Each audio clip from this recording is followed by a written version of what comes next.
বাঁকুড়ায় সিজেপি কর্মীর বাবাকে নৃশংসভাবে হত্যা। এবার সেই মর্মান্তিক ঘটনায় তদন্তে অগ্রগতি। বুধবার ইন্দাসের করিসুন্ডা গ্রামে মৃতের বাড়িতে পৌঁছয় ফরেনসিক টিম। বাড়ির বিভিন্ন এলাকা খতিয়ে দেখে নমুনা সংগ্রহ করতে তৎপর বিশেষজ্ঞরা। এই ঘটনায় ফরেনসিক নমুনা সংগ্রহকে অত্যন্ত তাৎপর্যপূর্ণ বলে মনে করা হচ্ছে।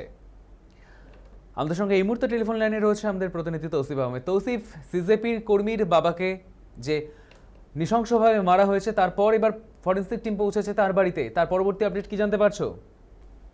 একেবারে দেখো, আমরা যেমনটা জানতে পারছি যে ইন্দাসের করিসুন্ডা গ্রামে কিন্তু যে সিজেপি যে কর্মী তার বাবা যে মারা যান, তার প্রায় 6 দিন পরে ফরেনসিক টিম আজ পৌঁছেছে তার গ্রামের বাড়িতে।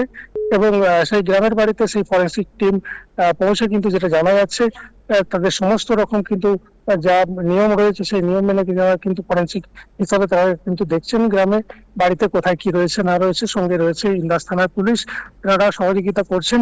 তবে পরিবারের লোকের একটা ক্ষোভ রয়ে গেছে যে প্রায় ঘটনা ঘটার 6 দিন পর ফরেনসিক টিম এসে পৌঁছেছে।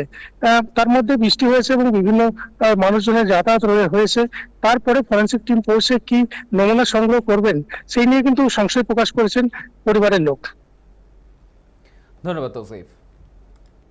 বাঁকুড়ায় সিজেপি কর্মীর বাবাকে নৃশংসভাবে হত্যার পর এবার সেইখানে বুধবার ইন্দাসের করিসুন্ডা গ্রামে মৃতের বাড়িতে পৌঁছয় ফরেনসিক টিম। বাড়ির বিভিন্ন এলাকা খতিয়ে দেখে নমুনা সংগ্রহ করতে তৎপর বিশেষজ্ঞরা। এই ঘটনায় ফরেনসিক নমুনা সংগ্রহকে অত্যন্ত গুরুত্বপূর্ণ পদক্ষেপ বলে মনে করা হচ্ছে।